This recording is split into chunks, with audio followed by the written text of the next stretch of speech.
Oh, anong ginagawa mo dyan? Ba't ka nagpo-push up? Gusto ko parakihin yung katawan ko. Alam mo, naligaw ka na naman ng landas. Bakit ka naman palakihin yung katawan mo? Alam mo kasi, yung katrabaho ko, ang ganda na ng katawan niya. Kaya ngayon, ang dami niyang babae. Ah, kaya naman pala ginaya mo. Mali ka na naman ng direksyon sa buhay. Bakit ako mali ng direction sa buhay? Yung kaibigan mong nagpapalaki ng katawan, nagtatagal ba sila ng mga babae niya? Mga ilang araw lang, naghihiwalay sila agad. Di ko alam kung bakit nagkaganon eh.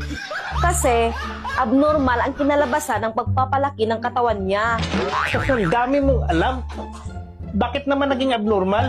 Kasi, sobrang laki ng katawan niya.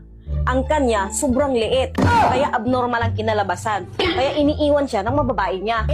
So ano pala ang dapat gawin? Ang dapat mong gawin, itigil mo yung pagpapalaki ng katawan mo.